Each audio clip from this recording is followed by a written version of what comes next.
What's up, guys? As always, huge shout out to couple.com. Enjoy this banger that I just made to go under this track. Can you imagine floating weightless, like a satellite in the black sky, like a star, so f***ing high? I just wonder if the empty space would make me go insane. I dream about things way beyond this atmosphere. But for now, I'm here.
I know this workout is the right intensity. It's not too hard because I'm still mad at how many goddamn people are in my way.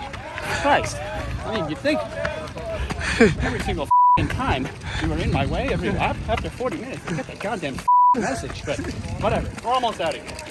Just the last half. Yes. 2 more laps. Do I rip them or what? No. Oh, no. Keep going.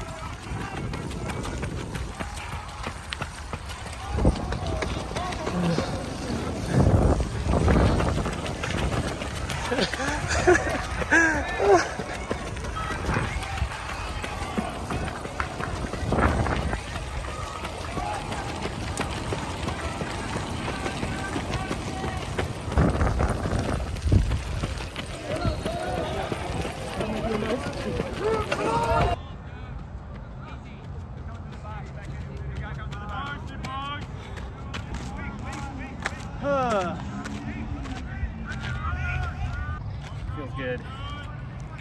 Gorgeous. Gorgeous night. Thanks for watching, everyone. Guys, thank you to today's video sponsor. You already know who it is.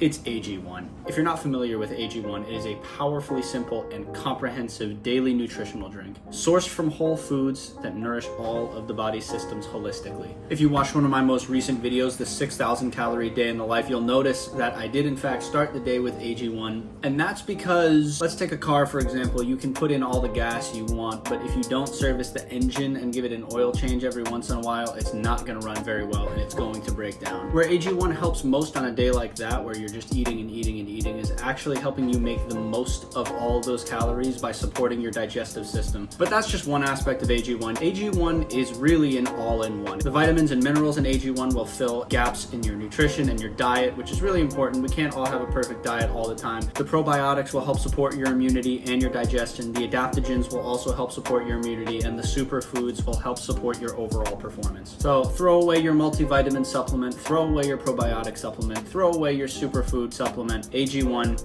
has you covered. AG1 is also NSF certified for sport, so I know that what they put on the label is what I'm actually drinking, which is a very important aspect of anything that I'm putting into my body. Overall, AG1 is so easy. You just put a scoop, mix it with water, shake, and that's it. Helps me feel like I'm starting the day off right. I'm always waking up thinking about performance, thinking about supporting my body. Get a free 1-year supply of immune supporting vitamin D3 and K2 and 5 free travel packets with your first purchase. Head to athleticgreens.com/AriCloud to get started on your order. Thank you again to AG1 for sponsoring this video. Guys, we made it to another week.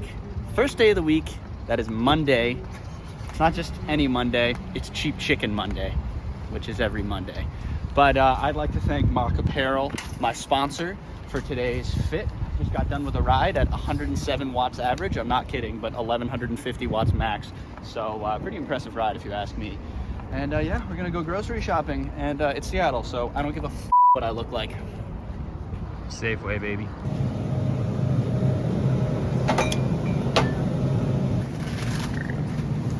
Blueberry muffins. They've got fruit in them, so gotta carb up this week. It is race week, so. Chicken secured. Happy Cheap Chicken Monday, everyone.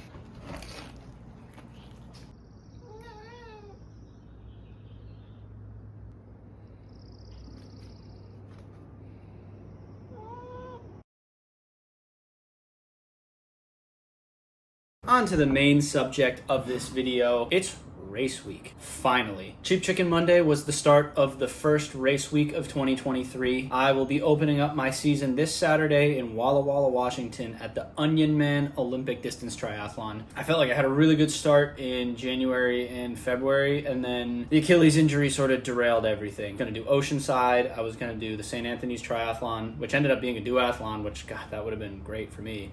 And then the White Lake half the following weekend. Now was about high time that I was going to be doing serious prep to try to break 4 minutes in the mile, which has always been a life goal of mine. Yeah, 3 months of Achilles injury totally, if not threw all that out the window, at least pushed the entire timeline back several months. So I'm getting this local triathlon in this weekend, just really to remember how to swim, bike, and run really hard one after another. Remember what it feels like to race and to do transitions. And I'm also really excited to see where the swim fitness and bike fitness are, because I haven't had too many interruptions on either of those this year. The run is a little bit of a question mark, especially off the bike. I haven't really done any running off the bike, so we'll see. The whole point is just kind of to see where I'm at. Even though it is a local triathlon and I normally compete in the pro fields of Ironman 70.3s, I'm still really excited. And then after that, as far as the rest of the summer, I am still waiting for my passport, and if that comes in time, I'm going to try to get to 70.3 Mont Tremblant on June 25th in Canada. And if it doesn't, I have another thing that I have really wanted to do for a while that is a solo event, but it's something crazy here based in the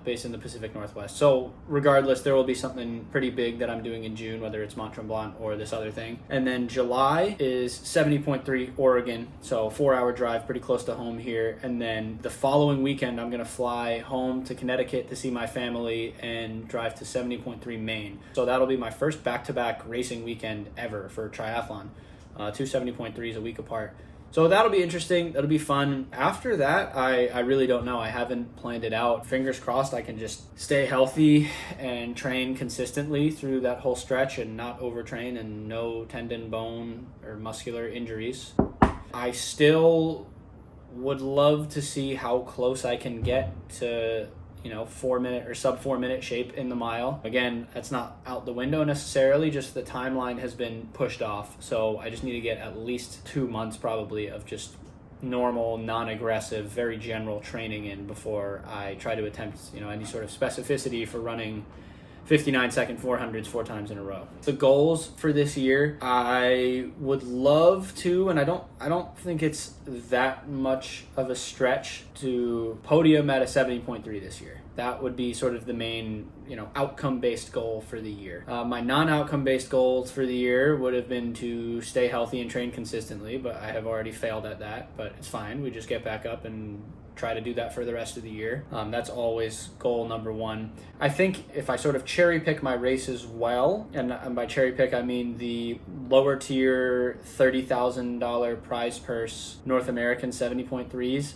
those are the least competitive races, so those would have the highest chance for me to get on a podium. And those are the best races for me to be doing at the current moment anyway, because I'll actually be racing. I won't just, in like a championship field or a 70.3 worlds type field, I will just be so far out the back that, what sort of experience am I getting outside of seeing just how far ahead everyone else is, which is valuable. But right now I would like to be in the race. So the goal, try to cherry pick the races and see if I can get on a podium this year in an Ironman 70.3 race. I wasn't quite at the level last year, even if I cherry picked the races really, really well, but I've definitely gotten better at pool swimming this year. I'm very aware that You know, there are a lot of differences in open water. You're just getting smacked in the face and you have to sight and swim straight. So, you know, I'm faster in the pool, but I do have to figure out how to get that pool speed to translate to open water. That's definitely, it's not a given, it's a process. I would say currently compared to last year, I'm at